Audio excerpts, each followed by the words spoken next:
Welcome to the deep dive.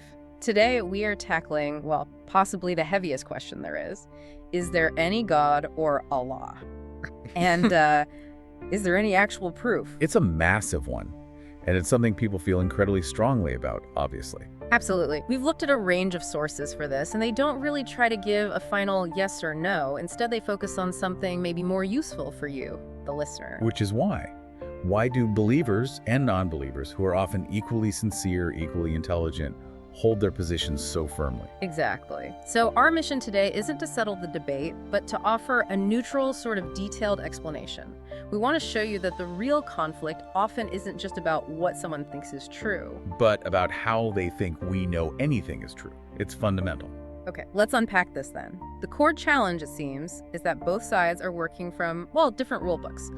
Philosophers call them different epistemological frameworks. That's the term, yeah. Epistemology. Which is basically your theory of knowledge, how you decide something is true or not.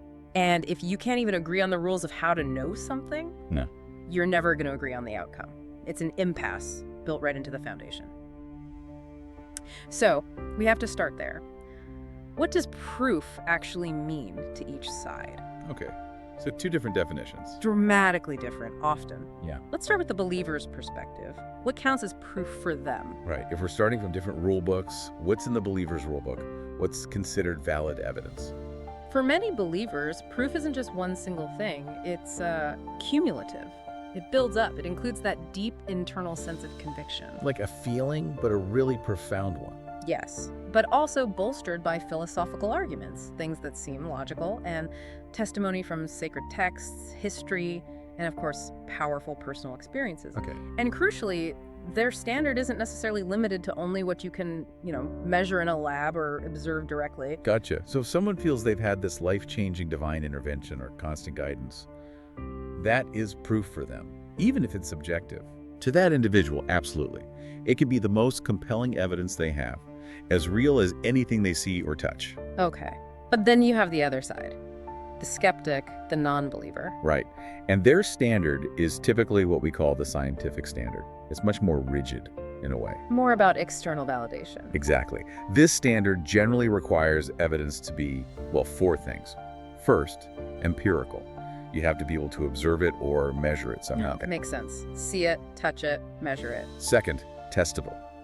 This is key. It has to be falsifiable, meaning you have to be able to imagine some kind of evidence that could, in theory, disprove it. Okay, so not just confirming evidence, but the possibility of disconfirming evidence too. Precisely. Third, verifiable. Others need to be able to repeat the experiment or observation and get the same result. Repeatable results, got it. And fourth, objective. The evidence should exist outside of personal feelings, beliefs, or, brain chemistry. It should be external. And that's where the clash happens, isn't it? Because that profound personal experience the believer points to Fails the test for the non-believer. They might see it as a powerful feeling, sure, but maybe generated by psychology, which is an unproven claim. It's not empirical, not easily verifiable by others, not objective in their sense. So one person's undeniable proof is another person's anecdote. That's the fundamental disconnect, yeah. My experience confirms it versus show me the objective data. Okay, let's delve deeper into the believer's case first. You mentioned philosophical arguments. What are the main ones they rely on as sort of rational pointers towards God? Our sources usually highlight about 5 main pillars. These aren't presented as lab results, but as logical arguments suggesting God or Allah is the most reasonable explanation. Right. The first one is often the cosmological argument, the first cause argument. Oh yeah, the classic. Everything that starts needs a cause. How does modern science like the Big Bang fit into this for believers? Well, the Big Bang suggests the universe did have a beginning. It hasn't always been here. So if it began to exist logically, it must have had a cause. Something to kick it off. Exactly. And that cause must logically be outside the universe, not subject to its laws, and itself uncaused. Otherwise, you just keep asking what caused that? Yeah. Forever. Believers say this uncaused first cause is God or Allah. Okay, that's the starting point argument. What's next? The design one. Yes. The teleological argument, or the argument from design. This looks at the incredible complexity and apparent fine-tuning of the universe. Like how the physical constants seem just right for life, or the complexity of DNA. Precisely. The argument is that this level of intricate order and fine-tuning suggests purpose, intelligence. It doesn't look random. The old watchmaker analogy, right? Find a watch on the beach, you assume it had a maker, not that it just assembled itself by chance. Exactly that.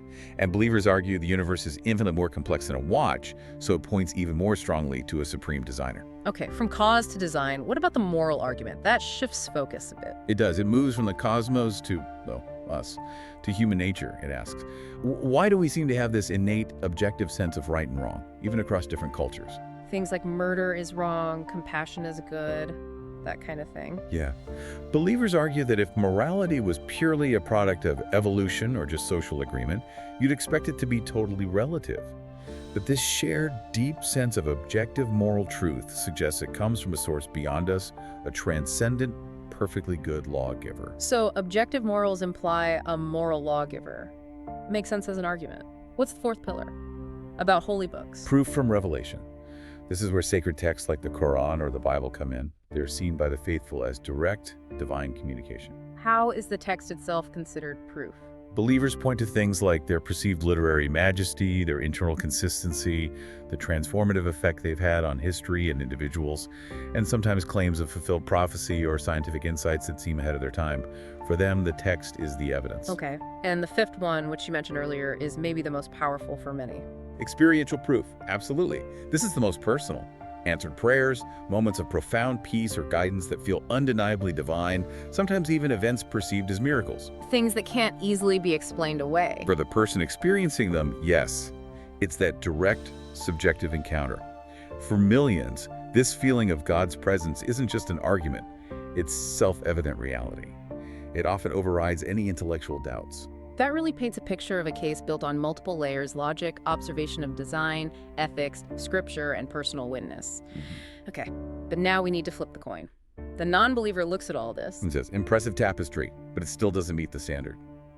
It lacks that empirical, objective, verifiable evidence they require. So, for the non-believer, is disbelief just the default setting until that standard is met? Often, yes. It comes down to the principle of the burden of proof. Meaning, the person making the big, extraordinary claim like an all-powerful, invisible God exists is the one who has to provide the extraordinary evidence.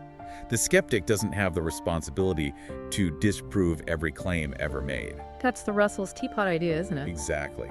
Bertrand Russell said, if I claim there's a China teapot orbiting the sun between Earth and Mars, too small to be seen by telescopes, you can't disprove me. Right. How could you? But it's my job to provide the evidence for the teapot. Until I do, the rational position is just not to believe in the teapot. Non-believers apply that same thinking to the God claim. Okay, so they're waiting for sufficient evidence, but is there also a major argument against the concept of God, even as believers define him? Oh yes.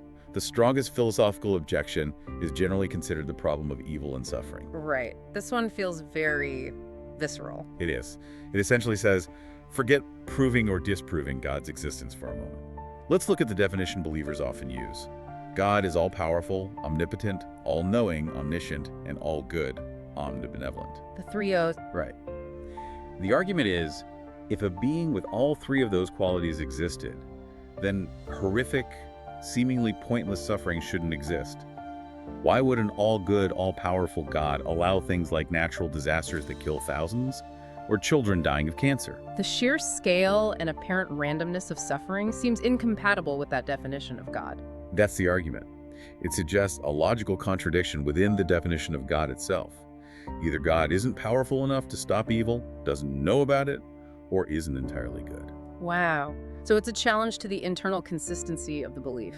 What other arguments do skeptics raise? Another significant one is divine hiddenness. Basically, if God exists and is loving and wants a relationship with us, why isn't he more obvious? Why the ambiguity? Why doesn't God just make it clear, especially for those genuinely seeking? Exactly. The argument is that a truly loving God wouldn't hide or make belief so difficult. The hiddenness itself is seen as evidence against such a God. Okay. And what about explanations that don't involve God at all? That's another major pillar for skepticism. Alternative explanations, often linked to Occam's razor. Occam's razor, the idea that the simplest explanation is usually the best. Don't add unnecessary complications. Precisely. Don't multiply entities beyond necessity. Skeptics argue we now have plausible, natural explanations for things once attributed only to God. Like evolution explaining the complexity of life instead of direct design? Right, or neuroscience and psychology offering explanations for religious experiences and feelings of divine presence, or even physics concepts like the multiverse, potentially explaining cosmic fine-tuning without needing a tuner. So if science can explain it naturally, why posit a supernatural entity? That's the thrust of it. If natural laws suffice, invoking God becomes an unnecessary hypothesis. Fair enough. Any other major points from the skeptical side? Yes, the sheer number of contradictory religions. There are thousands of different religions throughout history, often with mutually exclusive claims about God, reality, and salvation. How does that factor in? For the non-believer, this diversity suggests that religion is likely a human, cultural phenomenon. If there were one true divine revelation, you might expect more consistency. The contradictions imply they are probably all human inventions, reflecting different times and places. Okay, this really lays out how both sides have, pretty solid rational foundations for their positions, even if those foundations are totally different. But why the engagement? Why do people care so much about debating this? Let's start with believers. Why the drive to share their faith or prove it? Well, it seems to stem from two core places. One is obviously that deep personal conviction we talked about, but the other is often a strong theological command. Like a religious duty. Exactly. In Islam, there's the concept of dawah, inviting others to the faith. In Christianity, there's the Great Commission, the command to spread the gospel. So it's not just about winning an argument for them. Not primarily, no. It's often framed as an act of love and compassion. If you believe you have the truth about eternal well-being, sharing it is seen as the most caring thing you can do. And does arguing or defending the faith also help the believer themselves? Definitely. The practice of apologetics defending the faith helps believers articulate their own beliefs, address their own doubts, and feel more confident in the coherence of their worldview. It solidifies things internally. Right. Now, what about the non-believer? Why the insistence on rigorous proof? Why push back? A big driver is intellectual consistency. The argument is, we demand evidence for important claims in all other areas of life: medicine, law, science, finance. Why should religion get a free pass? So applying the same critical thinking standards across the board. Yes. Exempting God from that rigor seems intellectually dishonest to many skeptics. They want to verify foundational claims before accepting them. Is there also a sense of caution? Yes. A strong element of historical caution. Skeptics often point to history, noting that deeply held but unproven beliefs have at times led to significant harm. Think witch hunts, religious wars, etc. So skepticism is seen as a safeguard. A necessary safeguard, yes. Demanding proof is seen as promoting rationality and potentially preventing harm that can come from unchecked belief. We've really mapped out the conflict now, fundamentally different ways of knowing faith versus empirical reason. If we want to bridge this gap, even just for better understanding, what common ground can both sides actually stand on? That's a great question. The sources suggest a few key points. First, and maybe most importantly, both value truth. They are genuinely seeking what's real, even if their methods and conclusions differ vastly. We're both on a quest, just using different maps. Different maps, different tools, yes. Second, and this is a bit more subtle, both sides operate on a kind of axiomatic faith. How so? Faith seems like the believer's domain. Well, think about it. The believer starts with a foundational faith in a divine reality, or in their specific revelation. That's their starting axiom. But the non-believer also starts with a foundational faith in the power and reliability of human reason and the scientific method as the ultimate way to determine truth. Ah, I see. So even rationality rests on an unproven assumption about its own validity. Exactly. Neither starting point divine reality or the supremacy of empirical reason can be definitively proven by its own standard. Both require a foundational leap of faith, in a sense. That's a really powerful point for finding common ground. What else? Shared humility. Both the thoughtful believer and the thoughtful non-believer can, and often do, acknowledge the sheer mystery of existence. Whether you call the ultimate reality God or just the great unknown, there's room for awe and acknowledging the limits of our understanding. A sense of wonder, regardless of the label. Precisely. And finally, perhaps most practically, there's shared morality and purpose.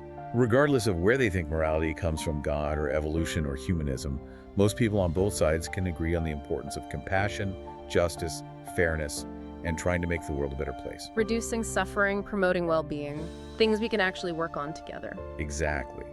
That shared ethical ground might be far more important day to day than the metaphysical debate itself. This deep dive really shows, then, that this isn't just a simple argument. It's a clash between two incredibly powerful and arguably valid human ways of understanding the world: faith and empirical reason. Yeah, both deeply ingrained in the human experience. And maybe a truly productive conversation isn't about one side winning. Maybe it's more about understanding why the other person holds their view, respecting the sincerity there, seeing the internal logic they're using. Finding a mutual respect seems key. So here's a final thought for you to chew on. The sources mention that Quranic verse, there is no compulsion in religion. If this whole process, the searching for proof, the debating, the questioning, actually helps both sides sharpen their own thinking, maybe develop more empathy, could it be that the process itself, the journey of seeking and engaging, is where the deepest value lies, maybe even more than the final answer? Something to think about.